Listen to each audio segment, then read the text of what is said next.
Hello everyone, welcome to our channel Leading Classes. हम कर रहे थे हमारा चैप्टर जिसका नाम है sources of business finance, chapter number 7। ठीक है, आपकी बिजनेस स्टडी बुक का क्लास 11th का। ठीक है, कईयों को ये प्रॉब्लम है, ये डाउट है कि हम इस चैप्टर नंबर 7 है कि चैप्टर नंबर 8 है। ठीक है, ये मैं चैप्टर नंबर 7 मैं पूनम गांधी को रेफर कर रहा हूँ, तो उसमें चैप्टर नंबर 7 है। बट कई बुक्स में चैप्टर नंबर 8 है, एनसीईआरटी में भी ये चैप्टर नंबर 8 है, सोर्सेस ऑफ बिजनेस फाइनेंस। कई स्टेट्स के अकॉर्डिंग या कई स्कूल्स के डिपेंड करता है कि कौन सी बुक्स लगी हैं। ठीक है, मैंने उस दिन कहा था कि अगर किसी को चैप्टर नंबर 8 एनसीईआरटी बुक से करना होगा तो आप कमेंट बॉक्स में कमेंट कर दो, मैं आपको करवा दूंगा वहाँ से। ठीक है, तो हम करते हैं। उसमें हमने 2 पार्ट कर लिए थे, क्या सोर्सेस ऑफ बिजनेस फाइनेंस में कि सोर्सेस ऑफ बिजनेस फाइनेंस क्या होता है, कैसे होता है। ठीक है, ओनर्स कैपिटल हमने कर लिया था। आज हम करेंगे बोरोड फंड। अब बोरोड फंड क्या होता है? बोरोड फंड नाम से क्लियर कि बोरो करना मनी। ठीक है, कि हम उसमें सोर्सेस ऑफ बिजनेस फाइनेंस में कर रहे थे कि बिजनेस स्टार्ट करने के लिए कहाँ से हम फाइनेंस पैसे जुटा सकते हैं। ठीक है, कौन कौन से सोर्स होते हैं। ठीक है, उसमें एक पार्ट है बोरोड फंड। अब बोरोड फंड मतलब कि उधार पैसे लेके हम बिजनेस स्टार्ट करते हैं। कई बार हमने बिजनेस स्टार्ट करना होता है तो हम क्या करते हैं, अपने दोस्तों से या बैंक से कहीं से भी लोन ले लेते हैं या दोस्त से उधार ले लेते हैं। ठीक है, कोई उधार चीज लेके फिर हम बिजनेस स्टार्ट करते हैं। तो यही बोरोड फंड है कि बोरो करके अपना बिजनेस सेटअप करना। ठीक है, उसमें क्या क्या पार्ट आते हैं? आपका आता है ट्रेड क्रेडिट, दूसरा पब्लिक डिपॉजिट, तीसरा debenture, commercial bank and loan from financial institution. हम धीरे धीरे करके सारे एक्सप्लेन करेंगे क्या क्या होता है। पहला आ गया ट्रेड क्रेडिट। अब ट्रेड का मतलब क्या होता है? ट्रेड का मतलब क्या होता है? Buying and selling activity, business activity. ठीक है, ये सारी ट्रेड का होता है। ट्रेड का तो बिजनेस करना है ना, उसमें ट्रेड में क्या होता है? बाइंग एंड सेल, बेचते हो खरीदते हैं। ठीक है, तो ट्रेड आ गया और वर्ड जुड़ गया क्रेडिट। क्रेडिट मतलब उधार। ठीक है, बाइंग एंड सेलिंग एक्टिविटी किस पे हो रही है? उधार पे हो रही है। ठीक है, कई बार क्या होता है, हमने बिजनेस सेटअप करना है, हमारे पास पैसा नहीं है। ठीक है, हमने कोई प्रोडक्ट बनाना या बेचना है। ठीक है, फॉर एग्जाम्पल मैंने ये शर्ट पहनी, मैंने शर्ट ही बनानी है, तो मुझे क्या चाहिए होगा? कपड़ा चाहिए होगा। ठीक है, मैं क्या करूँगा, जो सप्लायर होगा या रॉ मटेरियल बनाने वाला होगा, उससे मैं क्या करूँगा? उधार कपड़ा ले आऊँगा। ठीक है, बड़ी सी जो रोल आता है कपड़े का, वो उधार ले आऊँगा, मैं शर्ट बनाऊंगा, बेच दूंगा, जब मुझे पैसे आएंगे तो मैं उसको दे दूंगा। कई लोग ऐसे बिजनेस करते हैं, आपने कई बार अपने लाइफ में देखा होगा। ठीक है, अपने आसपास सराउंडिंग में देखा भी हो, कई लोग ऐसे बिजनेस करते हैं कि उधार लेके आते हैं, सामान बेच देते हैं और जब पैसा होता है तब उनको दे देते हैं, या बाद में दे देते हैं पैसा बेचने के, या उनके पास पैसा आ जाएगा तब वो दे देते हैं, पे कर देते हैं। ठीक है, तो इसमें क्या होता है, मीनिंग क्या है? मेनली ये शॉर्ट टर्म फाइनेंस होता है। ठीक है, ये लॉन्ग टर्म के लिए नहीं रखते हम कि जैसे ही पैसे आएंगे तब दे देते हैं, या जैसे हमारा माल बिक गया तो दे देते हैं। 2, 4, 6 महीने के अंदर हमें पैसे देने पड़ते हैं, 1, 2, 3 साल नहीं बीतते, क्योंकि उतना कोई नहीं उधार करता है। ठीक है, तो इसमें मीनिंग क्या है? Trade credit refer to an arrangement where manufacture is granted credit from the supplier of raw material. ठीक है, ट्रेड क्रेडिट क्या होता है? एक अरेंजमेंट होता है कि अरेंजमेंट करते हैं हम। ठीक है, किसके द्वारा? मैन्युफैक्चर इज ग्रांटेड क्रेडिट, कि मैन्युफैक्चरर को ग्रांटेड मतलब उसको मिलती है। जो मैन्युफैक्चर, मैं शर्ट बना रहा हूं तो मैं मैन्युफैक्चरर हो गया, क्रेडिट मिला मुझे, मैन्युफैक्चर इज ग्रांटेड। ठीक है, मैन्युफैक्चर ग्रांट नहीं करा, मैन्युफैक्चर को मिल रही is granted credit from the supplier of raw material, input, spare part etcetera. कि किससे मिल रही है क्रेडिट? सप्लायर से, जो उसके पास रॉ मटेरियल सप्लायर उससे मिल रही है। कोई स्पेयर पार्ट्स है, कोई इनपुट है, किसी को मैंने मान लो मशीन चला, अब शर्ट बनाने के लिए मुझे मशीन चाहिए होगी, सिलाई मशीन चाहिए, उसके स्पेयर पार्ट्स हो गए या कुछ भी होगा मशीन, वहां से मैंने उधार ले लिया। ठीक है, तो क्या हो गया? इसका मीनिंग क्या है? ट्रेड क्रेडिट क्या होता है कि अरेंजमेंट करना होता है जिसमें मैन्युफैक्चरर को क्या मिलता है? लोन मिलता है, क्रेडिट मिलता है। किससे? सप्लायर से, of raw material, input, spare parts. पैसे नहीं मिलते उधार, वो अपना सामान देते हैं। ठीक है, उसमें the supplier allow their customer to pay their outstanding balance with in the credit period. जो सप्लायर होता है, जिसने उधार दिया, वो क्या करता है? कस्टमर कौन हो गया? मैं हो गया उसके लिए, to pay their outstanding balance, जो भी उधार मैंने लिया उसको क्रेडिट पीरियड में वापस करना। क्रेडिट पीरियड के हिसाब से, हमारे हिसाब से डिसाइड हो जाता है, म्यूचुअल हम डिसाइड कर लेते हैं 2 महीने बाद, 4 महीने बाद, 6 महीने बाद कब हमने एक दूसरे को पेमेंट करनी है। ठीक है, generally the duration of trade credit is 3 to 6 months and is a short term financing facility. ये ड्यूरेशन कितने दिन का होता है? ज़्यादा से ज़्यादा 3 से 6 महीने का होता है। ये शॉर्ट टर्म फाइनेंसिंग सिस्टम होता है। ठीक है, इससे ज़्यादा कोई नहीं उधार करता। मीनिंग आपको समझ आ गया? ट्रेड क्रेडिट एक तरह का अरेंजमेंट है जिसमें मैन्युफैक्चरर को क्रेडिट मिलता है। किससे मिलता है? सप्लायर ऑफ रॉ मटेरियल, ठीक है, स्पेयर पार्ट से एक्सेट्रा। किससे मिलता है? They allow their customer to pay their outstanding balance with in credit period की क्रेडिट पीरियड के अंदर अंदर आपको अपना जो आउटस्टैंडिंग बैलेंस हो वो पे करना पड़ेगा, ठीक है। ये जनरली 3 से 6 महीने के लिए होता है, ठीक है। आगे इसके फीचर्स क्या होते हैं ट्रेड क्रेडिट के, रेडली अवेलेबल, ठीक है। रेडली अवेलेबल क्या है, कुछ है नहीं उसमें, उसके पास सामान पड़ा, मेरे को जाके लेके आना, वो जल्दी से जल्द मिल जाए, तुरंत मिल जाएगा, ठीक है। ऐसा नहीं उसको मेरे को बनाना पड़े, कुछ भी ऐसा नहीं होता। मैं गया उधार लिया और मुझे तुरंत मिल गया, ठीक है। रेडली अवेलेबल, ठीक है, तुरंत मिल जाता। फ्लेक्सिबल, फ्लेक्सिबल होता है कि हाँ डिसाइड कर लेते हैं या 2 महीने में देना, 4 महीने में, ऐसा नहीं कोई प्रॉपर बना हुआ गाइडेंस बनी कि नहीं 2 महीने के अंदर अंदर ही देना। हम म्यूचुअल डिसाइड कर लेते हैं ना कि मुझे 2 महीने में देना है कि 4 महीने में पैसे वापस करने, ठीक है। अकॉर्डिंग टू वो सामान स्टॉक मैं कितना ले रहा हूँ उस पर डिपेंड कर रहा है। थोड़ा सा ले रहा हूँ कहेगा ये जल्दी दे देना पैसे वापस, बड़ा ले रहा हूँ स्टॉक तो कहेगा ठीक है 2 4 5 6 महीने ले लो, अपना बेच के आराम से दे देना। तो जनरली फ्लेक्सिबल होता है, चेंज हो जाता है। एक रिजिड होता है, रिजिड मतलब जो चेंज ना हो, फ्लेक्सिबल मतलब जो लास्टिक फ्लेक्सिबल चेंज हो जाए, ठीक है। ये चेंज में फ्लेक्सिबल होता है, अपने हिसाब से डिसाइड करते हैं हम, ठीक है। नो फ्लोटेशन कॉस्ट, अब फ्लोटेशन कॉस्ट कब आती है, फ्लोटेशन कॉस्ट वो होती है जब कंपनी नए शेयर कैपिटल इशू करती है, उसको जो कॉस्ट आती है, ठीक है। जैसे नए शेयर कैपिटल खर्च इशू करने के लिए कोई भी जो खर्चा आता है उसको कहते हैं फ्लोटेशन कॉस्ट, ठीक है। बट इसमें कोई फ्लोटेशन कॉस्ट नहीं, कोई कैपिटल नहीं इशू हो रही, नहीं जो सामान पड़ा है, कोई शेयर कैपिटल मतलब शेयर कैपिटल छोड़ दो, मतलब जो सामान पड़ा रहा है वही वो दे रहा है हमें उधार, ठीक है। हम भी जाके ले रहे हैं, उसमें उसको कोई थोड़ी ना मैन्युफैक्चर करना पड़ रहा है या उधार बाहर से पैसा लाना, नहीं, उसके पास सामान पड़ा रेडली अवेलेबल है, हम जाके ले रहे हैं, उसमें कोई फ्लोटेशन कॉस्ट नहीं आ रही, ठीक है। इंक्रीजिंग प्राइसेस, अब प्राइस इंक्रीज हो जाता है कई बार कि जैसे हमने देखा ना कि हम कैश पे लेते हैं सामान तो हमें सस्ता मिलता है, उधार लेते हैं वो फिक्स रेट पे देते हैं या कि थोड़ा महंगा देते हैं हमें, ठीक है। अगर हम कई बार कहते हैं ना दुकानदार कहते हैं कि कैश पे ले जाओ हम सस्ता दे देंगे, ठीक है। ऐसी है वो इंक्रीजिंग प्राइस, उधार लिया तो प्राइस का महंगा होगा। लीगल एक्शन, लीगल एक्शन ले सकता है वो जिसने सप्लायर है, कैसे ले सकता है, एक प्रोमिसरी नोट साइन होता है दोनों के बीच में कि हाँ प्रॉमिस करता है कि हाँ मैं 2 4 6 महीने बाद इतने दिन में पैसे वापस करूंगा। अगर नहीं करता तो उसको वो लीगल एक्शन ले सकता है क्योंकि प्रोमिसरी नोट वो साइन करा लेता है, ठीक है। सप्लायर दोनों के बीच में प्रोमिसरी नोट क्या कहते हैं साइन होता है। ये था हमारा ट्रेड क्रेडिट। अब हम करेंगे पब्लिक डिपॉजिट, ठीक है। पब्लिक डिपॉजिट नाम से हम पढ़ते हैं क्या मीनिंग, पब्लिक का मतलब कहते हैं जनता, ठीक है, लोग, ठीक है, आम लोग, पब्लिक का मतलब ये होता है। और डिपॉजिट मतलब कि डिपॉजिट करना, जमा करवाना, ठीक है। तो ये बोरोड फंडिंग में पार्ट है पब्लिक डिपॉजिट, मतलब कि पब्लिक जो पब्लिक है जनता अपने पैसे डिपॉजिट कराती है कहाँ पे, कंपनीज में। हम क्या करते हैं, फॉर एग्जांपल हम बैंक में जमा कराते हैं, ठीक है, पैसे जमा कराते हैं, सभी लोग कराते हैं पैसे जमा। क्यों करवाते हैं, ताकि हमारे पैसे सेव रहें और हमें इंटरेस्ट मिलता रहे, ठीक है। 7% 8% बैंक के हिसाब से होता है कि अगर एफडी करा दी तो ज़्यादा रेट ऑफ इंटरेस्ट है, सेविंग अकाउंट है तो कम रेट ऑफ इंटरेस्ट है, ऐसे ही होता है। ऐसे ही क्या होता है कि कंपनी भी एक तरह का ऑफर करती है लोगों को कि आप बैंक की जगह हमें पैसे डिपॉजिट करें, हमारी कंपनी में पैसे डिपॉजिट करें, आपको हम इंटरेस्ट देंगे, फिर हम आपको जब पैसे की जरूरत होगी वापस कर देंगे हम पैसे। बैंक भी सेम यही करता है रोल, पब्लिक डिपॉजिट में कंपनी भी सेम रोल प्ले करती है। बट फर्क क्या है कि जो बैंक है वो कम रेट ऑफ इंटरेस्ट देता है और जो कंपनी वो ज़्यादा रेट ऑफ इंटरेस्ट देती है, ठीक है। ये चीज़ें इसमें पब्लिक डिपॉजिट किस लिए मीडियम टर्म फाइनेंस में आता है कि मीडियम टर्म फाइनेंस है, इसका जो पीरियड होता है वो 6 मंथ से लेके 3 साल तक होता है। तो क्या करते हैं, कंपनी यूज़ कर सकती है मीडियम टर्म के लिए फाइनेंस यूज़ कर सकती है कि जो पैसा आया है वो अपने वर्किंग कैपिटल के लिए या कुछ यूज़ करने के लिए वो पैसा यूज़ कर सकती है, ठीक है, काफ़ी देर तक, ठीक है। तो इसका मीनिंग क्या है, public deposit refer to unsecured deposit invited from public. कि पब्लिक डिपॉजिट क्या होता है कि क्या कहते हैं उसको, अनसिक्योर्ड डिपॉजिट। अनसिक्योर्ड डिपॉजिट क्या होता है कि पब्लिक को कुछ ऑफर नहीं करती कि हाँ कंपनी कुछ गिरवी नहीं रखती पब्लिक को कि ये गिरवी रख लो, हम पैसे फिर हमें जमा करवा दो, ठीक है।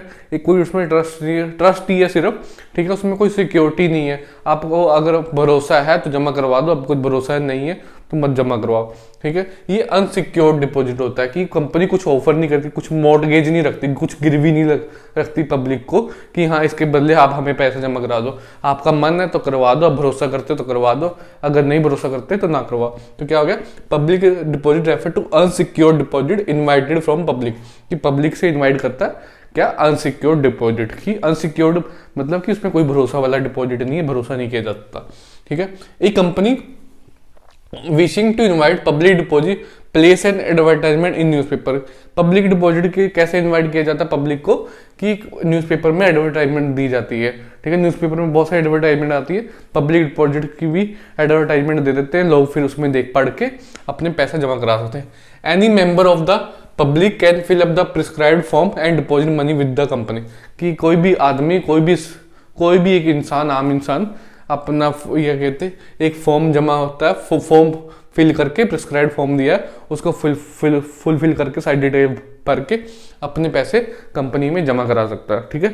पब्लिक डिपॉजिट का समझ आ गया। मीनिंग क्या है कि एक अनसिक्योर्ड डिपॉजिट है, कि उसमें कोई कंपनी अपना कोई मॉर्टगेज नहीं रखती, लोगों के पास कुछ अपना कुछ गिरवी नहीं रखती पैसे के बदले।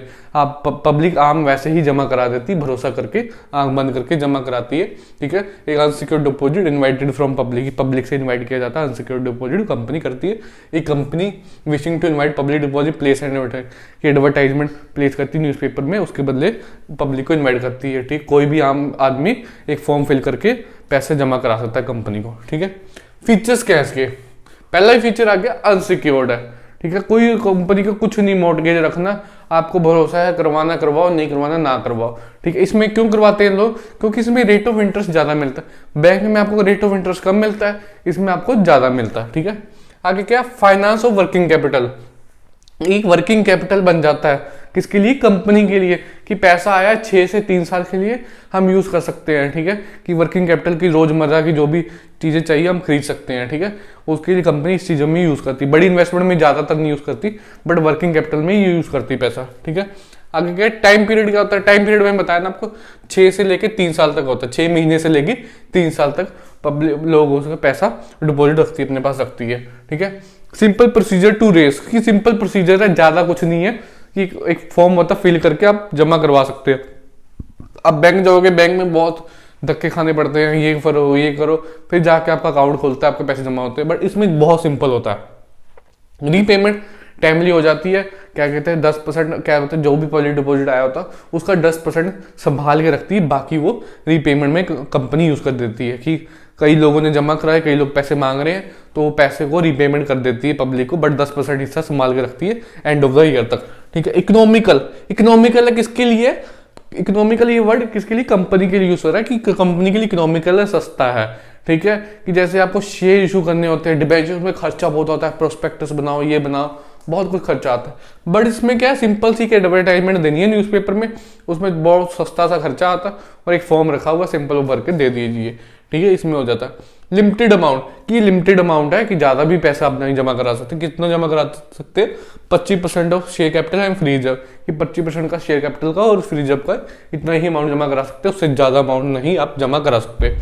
अगला क्या आता है? बोरोड फंड का है डिबेंचर्स। अब डिबेंचर्स क्या होता है? हमने शेयर्स पढ़ा था, सिमिलर ही डिबेंचर है, मैंने उस वक्त भी बताया था, बस वो ओनर फंड होता है, ये होता है, ये बोरोड फंड होता है। ये क्रेडिटर होते हैं, वो ओनर ऑफ द कैपिटल होते हैं। इनमें थोड़े बहुत फर्क है, आगे मैं डिफरेंस करा दूंगा, आपको पूरा क्लियर हो जाएगा क्या क्या डिफरेंस है, ठीक है। ये लॉन्ग टर्म फाइनेंस के लिए होता है, इसमें कंपनी डिबेंचर इशू करती है, लोग खरीदते हैं, उस पर पैसा कंपनी के पास आता है, वो काफी लंबे समय तक कंपनी यूज कर सकती है, लॉन्ग टर्म फाइनेंस है, ठीक है। Debenture are common security issued under the borrowed fund capital. ये कॉमन सिक्योरिटी, वो भी सिक्योरिटी थी, शेयर कैपिटल भी एक सिक्योरिटी है, ये भी एक कॉमन सिक्योरिटी है। किसके अंडर इशू होती है? बोरोड फंड कैपिटल के अंडर कंपनी क्या कहते हैं इशू करती है। वो शेयर कैपिटल किसके अंडर इशू होता है? ओनर फंड कैपिटल के अंदर। ये सिंपल लाइन लिख सकते हैं, अगर डिबेंचर के यहाँ पे शेयर लिखोगे, share are common security issue under owner fund capital, वो बन जाएगा शेयर की डेफिनेशन। इसमें सिंपल डिबेंचर की बन जाएगी, debenture are common security issued under borrowed fund capital, ठीक है। आगे क्या? Debenture are instrument for raising long term long term debt capital. जो डिबेंचर है एक तरह का इंस्ट्रूमेंट होता है, किसके लिए होता है? कि लॉन्ग टर्म डेट क्या कहते हैं रेज करने की, कि लंबे समय के लिए, लंबा समय लॉन्ग टर्म के लिए आप उधार पैसे ले सके, ठीक है। इसमें क्या होता था, हमें पब्लिक डिपॉजिट में कम समय के लिए होता है उधार, ठीक है। ट्रेड क्रेडिटर वो भी कम समय के लिए होता है, कि हाँ कम समय के लिए जाता है, उसके बाद हमें पैसे पे देने पड़ते हैं। बट इसमें लंबा पैसा आ जाता है, हम लंबे समय तक यूज कर सकते हैं, ठीक है।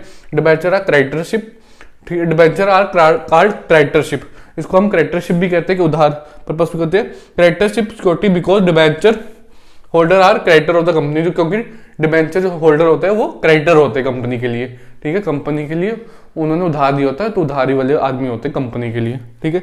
इसके फीचर्स क्या है, पहला क्या है, बोरोड फंड है, ठीक है, कि बोरोड फंड के अंदर आता है, ठीक है। वो शेयर कैपिटल होता है, ओनर फंड के अंदर आता है, ये बोरोड फंड का पार्ट है कि हाँ, बोरोड फंड क्या होता है कि जो पैसा उधार लेके हम बिजनेस स्टार्ट करते हैं, ठीक है।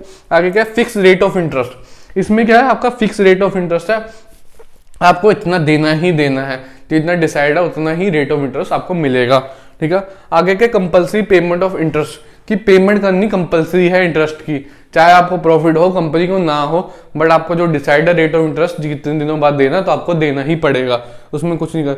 सिक्योरिटी, अब इसमें कई बार होता है कि आपको कंपनी क्या करती है, सिक्योरिटी ऑफर करती है डिबेंचर के बदले, कि हाँ अगर लार्ज स्केल पे कोई डिबेंचर इशू कर रहा है, खरीद रहा है, तो कंपनी उसको एक तरह की सिक्योरिटी रखती है, मॉर्गेज रखती है पब्लिक के पास। आगे क्या, रिडीमेबल। रिडीमेबल मैंने बताया तो उसमें भी ओनर फंड में भी शेयर कैपिटल का पार्ट कि रिडीमेबल होते हैं, वो नहीं होते। रिडीमेबल मतलब कि कंपनी कल को अगर उसको चाहे तो आपके डिबेंचर वापस खरीद सकती है, ठीक है। और एक टाइम के बाद आपके डिबेंचर को कंपनी खरीद भी लेती है, ठीक है। नो वोटिंग राइट, इनका कोई वोटिंग राइट नहीं होता, और क्या शेयर कैपिटल का होता है, ठीक है। अपॉइंटमेंट ऑफ ट्रस्टी, ट्रस्टी को अपॉइंट करना पड़ता है, क्योंकि काफी ज्यादा स्केल पे ये डिबेंचर होल्डर जब इशू होता है, तो काफी ज्यादा स्केल पे क्या कहते हैं, फंड रेज किया जाता है, उधार पैसा लिया जाता है, तो एक तरह का ट्रस्टी भी अपॉइंट करना पड़ता है।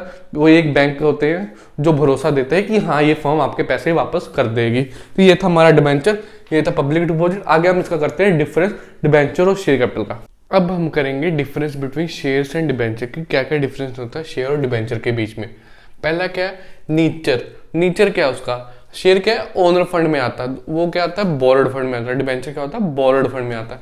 मैंने पहले भी एक्सप्लेन किया कि जो शेयर जिसको जो शेयर खरीदते हैं वो ओनर ऑफ द कंपनी होते हैं, जो डिबेंचर खरीदते हैं वो borer of the creditor of the company होते हैं, ठीक है। उनके कंपनी के लिए क्रेडिटर्स होते हैं, उनके पैसे चुकाने होते हैं, ठीक है। बट शेयर जो खरीदते हैं वो मालिक बन जाते हैं कंपनी के। स्टेटस क्या मिलता है, स्टेटस क्या मिलता है, वही same owner of the company होते हैं, वो क्रेडिटर्स ऑफ द कंपनी होते हैं, ठीक है। तीसरा क्या है, वोटिंग राइट। इनके पास वोटिंग राइट होता है, इनके पास कोई वोटिंग राइट नहीं होता, क्योंकि ओनर है, ओनर को पास वोटिंग राइट होगा। कंट्रोल किसके रहता है, हैंड्स ऑफ इक्विटी शेयर, उसमें नो कंट्रोल, कोई डिबेंचर में ना उनको राइट है वोटिंग का, ना कोई कंपनी पे कंट्रोल होता है।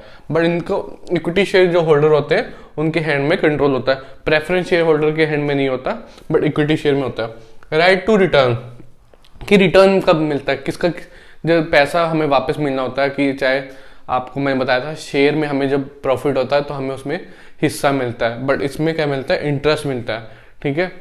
तो इसमें क्या आपको क्या कहते हैं, राइट टू रिटर्न की, राइट क्या है हमारा रिटर्न का, इसमें no right to get regular return, कि शेयर कैपिटल में कोई राइट नहीं है कि हमें रेगुलर रिटर्न मिलेगा, ठीक है, प्रॉफिट में से हिस्सा मिलेगा।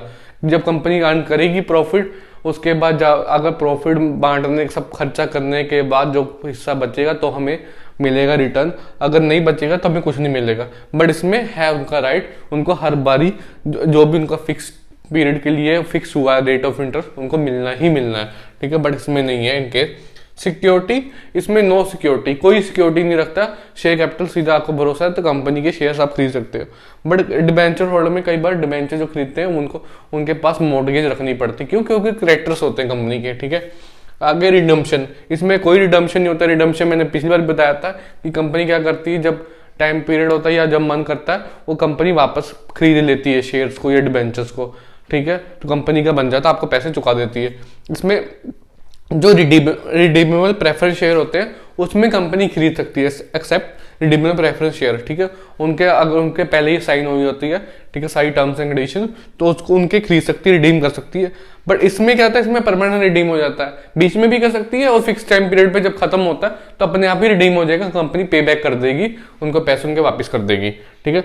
रिस्क, ये प्राइमरी रिस्क बेयर होते हैं, क्यों, क्योंकि प्रॉफिट में से हिस्सा मिलना है, कल को कंपनी बंद होती है लास्ट में ही पैसे मिल रहे हैं इनको, और प्रॉफिट में भी हिस्सा लास्ट में मिलना है, और इसमें मिनिमम रिस्क, इनको रिटर्न भी मतलब रेगुलर रिटर्न है, इनको रेट ऑफ इंटरेस्ट रेगुलर मिलता रहेगा, और कल को कंपनी को लॉस होता है, कंपनी बंद होती है तो उनको पहले पैसे चुकाए जाएंगे। ये हमारा शेयर्स और डिबेंचर के बीच में डिफरेंस था, बहुत इंपॉर्टेंट है, एग्जाम में पक्का ही आएगा, इसको नोट डाउन कर लेना, ठीक है, या स्क्रीनशॉट ले लेना, फिर वो इसको प्लीज इसको करके जाना, ये पक्का ही पेपर में आने वाला है। आगे करते हैं हम दूसरा पार्ट। अब हम करेंगे कमर्शियल बैंक्स। अब कमर्शियल बैंक क्या है, नॉर्मल बैंक से, ठीक है, कमर्शियल बैंक हम रोज डेली टू डेली लाइफ में उनके साथ डील करते हैं। हमने कुछ सेविंग्स करनी है, कोई लोन लेना हो तो हम किसके पास जाते हैं, कमर्शियल बैंक के पास जाते हैं ना, जो हमारे पास आसपास सारे बैंक होते हैं, पंजाब नेशनल बैंक हो गया, SBI बैंक हो गया, कोटक महिंद्रा, एक्सिस, HDFC, ये सारे कमर्शियल बैंक्स हैं, ठीक है। हमने कोई लोन लेना या सेविंग करनी है, RBI के पास तो नहीं चले जाते ना हम सीधा, हम कमर्शियल बैंक के पास ही जाते हैं। कमर्शियल बैंक जिसको नहीं पता वो पिछले चैप्टर में जाके वीडियो देख सकता है, उनको पता लग जाएगा कमर्शियल बैंक क्या होते हैं, ठीक है। कमर्शियल बैंक के पास ही हम डेली टू डेली लाइफ की डीलिंग करते हैं, ठीक है। हमें कल को लोन लेना होता है, हम कार खरीदते हैं, कोई गाड़ी खरीदते हैं, हम किसके पास जाके, बैंक के पास नॉर्मली जाके लोन करा लेते हैं, ठीक है।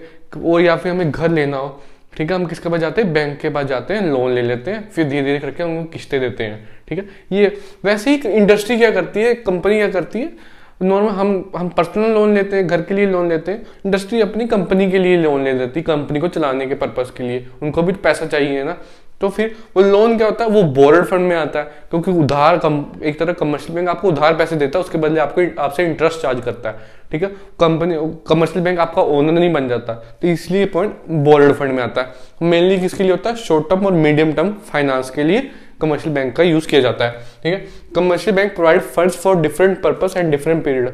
कमर्शियल बैंक क्या करते हैं, डिफरेंट पर्पस के लिए, कई काम के लिए प्रोवाइड करते हैं, ठीक है, फंड, और डिफरेंट पीरियड के लिए, कि हाँ कई बार 6 महीने के लिए, कभी साल के लिए, कभी 2 साल के लिए, अलग अलग डिपेंड करता है कि किस काम के लिए ले रहा हो, कितना अमाउंट ले रहा है, उस पर डिपेंड करेगा पीरियड भी, ठीक है।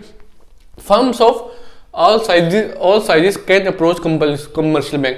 कोई भी फर्म हो, किसी भी साइज की, छोटी बड़ी मीडियम, कोई भी साइज की फर्म जो होती है, ठीक है, जितना मर्जी उसका स्केल का बिजनेस हो, छोटा बिजनेस हो, बड़ा बिजनेस हो, वो सब किसके पास जाके लोन ले सकती है, कमर्शियल बैंक के पास जाके लोन ले सकती है। Generally they provide short term and medium term loans. Mainly कौन से बेस पे प्रोवाइड करते हैं लोन, शॉर्ट टर्म और मीडियम टर्म लोन को ही प्रोवाइड करते हैं कंपनीज को, ठीक है, कि मेनली वो कहते हैं कि साल या 6 महीने के अंदर पैसे दे दो, या 2-3 साल के अंदर पैसे दे दो, ठीक है। But nowadays they have started giving long term loans also against security. But आजकल के समय में इन्होंने लॉन्ग टर्म लोन भी देना शुरू कर दिया, 7 साल, 10 साल, 15 साल, 20 साल, बट किसके अगेंस्ट, सिक्योरिटी के अगेंस्ट। मतलब कि आपके पास बैंक को कुछ जमा कराना पड़ेगा उसके बदले, लोन के बदले, कि हमारी मॉर्टगेज करनी पड़ेगी, ठीक है, कुछ कागज देने का, प्रॉपर्टी गिरवी होगी, कुछ भी हो गया आपके पास, कुछ भी एसेट है वो गिरवी रख के आपको लोन लेना पड़ेगा अगर लॉन्ग टर्म लोन लेना है, ठीक है।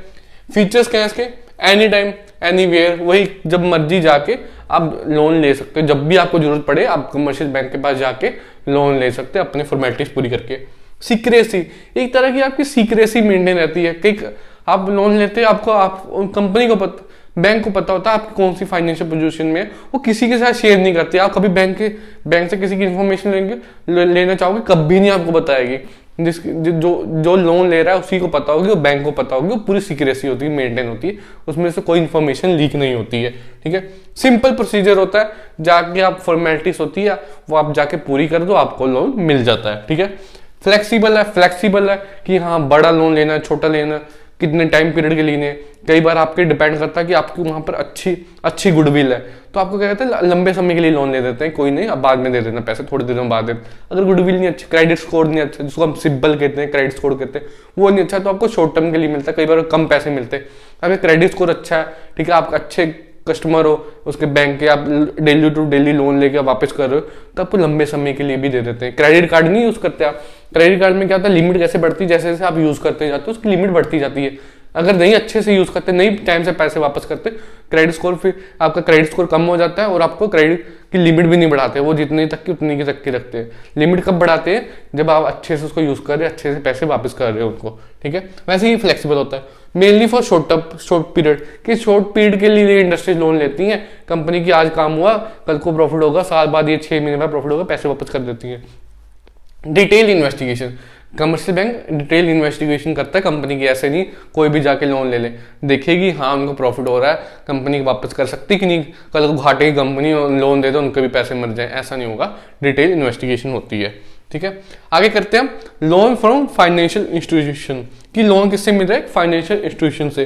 फाइनेंशियल इंस्टीट्यूशन सीधा हो गया कि वो सिर्फ काम ही क्या करे, फाइनेंस का काम कर रहे हैं वो, ठीक है, कुछ भी हो सकता है। वो मेनली किसके लिए देते हैं, लॉन्ग टर्म लोन देते हैं ये मेनली, ठीक है। कौन होते हैं? Public financial institution refer to lending institution. Lending institution कौन होता है? कोई भी हो सकता है जो भी मनी आपको पैसे दे रहा है, ठीक है।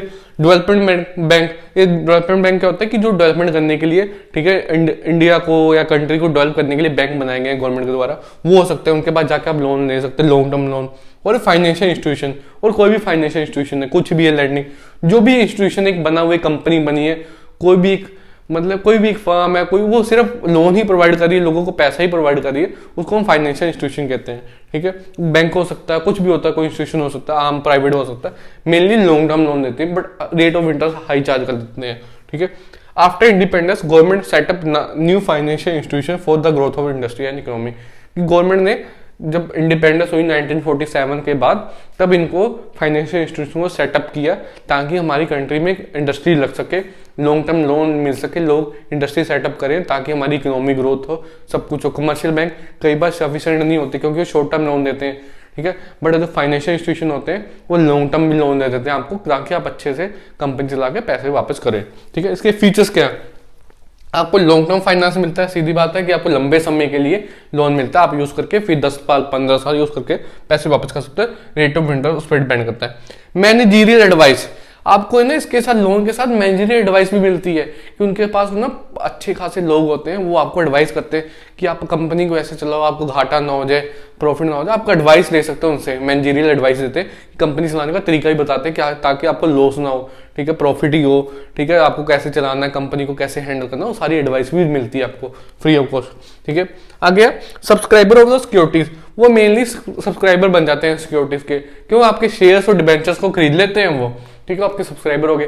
सब्सक्राइबर का मतलब क्या होता है? आप हम Amazon प्राइम के सब्सक्राइबर लेते हैं, नेटफ्लिक्स का सब्सक्राइबर लेते हैं, क्या उनकी मेंबरशिप खरीद लेते हैं? वैसे इनके शेयर्स, उनके जो कंपनी के शेयर्स और डिबेंचर होते हैं उसको खरीद लेते हैं, वो सब्सक्राइबर बन। सिक्योरिटीज क्या होती हैं? सिक्योरिटी आपके शेयर्स एंड डिबेंचर्स, ठीक है, उनको खरीद के उसके सब्सक्राइबर बन जाते हैं, ठीक है।